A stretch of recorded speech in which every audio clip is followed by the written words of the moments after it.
This is Tom Sillis, CEO of Wecro.com. My title of this video is The World Needs to Ban All Protests. We got to stop inflaming, stop supporting hate across the world. I mean, this has become ridiculous, especially in the U.S. In the EU. They're having clashes in the streets. They need to stop that. This is inflaming hate. There's enough stress already watching the stuff that's happened. I know I'm very upset about the Hamas hitting like that. And if I had my immediate reaction was, let's nuke Iran, because we know that they're causing all this problem. If I was president and I reacted, the first thing I would do is nuke Iran. I'd bomb the hell out of it. Then I'd do the same with North Korea. Then what? Maybe even Russia. Then what? Now we're gonna have a global nuclear war? I mean, come on.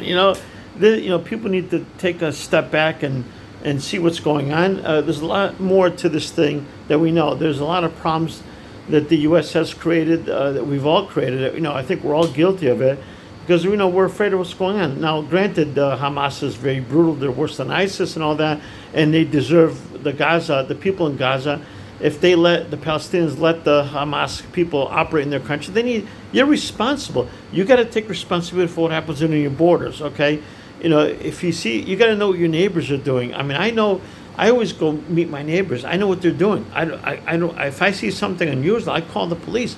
I'm not gonna, if they're quiet and they don't want to talk to me, you know what? I call the police. Something wrong is going on. Either they're drug dealers or they're terrorists, one of the two. Okay, and I call the police, and 9 out of 10, I've done it in the U.S. And guess what? They were drug dealers. They weren't terrorists. I had one in Georgia, but I met the guy at a subway. That's the guy that was Mohammed Atta, the guy that a week later went and flew into the World Trade Center. The guy, I was living in Conyers, Georgia. He was flying this yellow plane all over the place, and I saw him dive bombing as if he's going to run to my house. I was out in the country, in the middle of nowhere, and he was practicing, and I didn't realize who he was. And one day I went to Subway in a shopping center near where I live, and the guy was going to Subway. He's getting a sandwich, and I said, "Hi, how you doing? Are you from the Middle East?" He goes, "Yeah." I knew they were Arabic, and then he was nasty with me. He was like, what do you, don't bother me, So I knew, because I knew something was wrong. Then sure enough, when I heard a day before the attack on 9/10, I heard that they're planning to put planes into the World Trade Center. The government already knew, and they didn't stop it. Just like what happened in Israel this week. They should have had planes in the sky. They should have seen when a plane doesn't go where it belongs. They should have shot it down, and regardless, and they should have stopped all flights before that. They should have grounded all planes for a couple of days till they could figure out what's going to happen, and that would have ended that. That would have stopped that. And then they ground everything and put the security in place. Wait a couple of weeks and then open up the thing. And sorry, man, you're going to be stuck where you're at. Take a train back. I mean, we could have stopped it back in 9/11 in 2001, and the same happened just now in Israel. That could have been stopped because people are sleeping on the job, so to speak, and they could have avoided all the stuff that's happened and over 1,000 Israelis dead. I mean, it's insane. All because they let their guard down. Okay.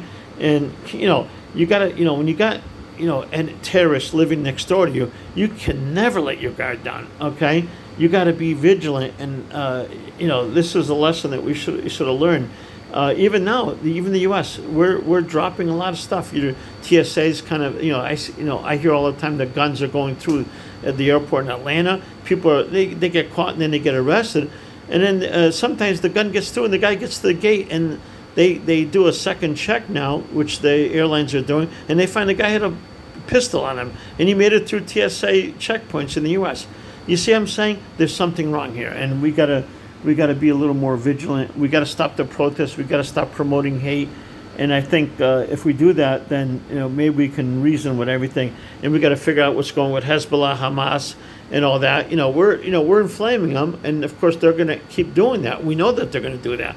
Okay, so either we got to take them out, we got to take Iran out. I think that's the best solution. We gotta act on this. We can't just keep talking about it. Meantime, Iran is developing nukes. They're going to hit us with them. Same thing with North Korea. We got to take these countries out. I'm sorry, but that's the thing. Anyway, that's my point. That's my rant for today. Thank you for listening. You can put comments down below, and we'll they're going to be vetted though, unfortunately. So I'll vet them if they're okay. I'll let them go through. If they're not, I mean, because YouTube's giving me a hard time with customer comments, and they were going to ban me from YouTube because of somebody that put something there. And I said I didn't do nothing wrong. Why are you threatening me? I go, the world's gone crazy. I mean, it's a crazy world out there. Anyway, thank you very much. Sorry that I'm ranting, but I had to speak my mind. I think we need to wake up a little bit and do the right thing. Thank you.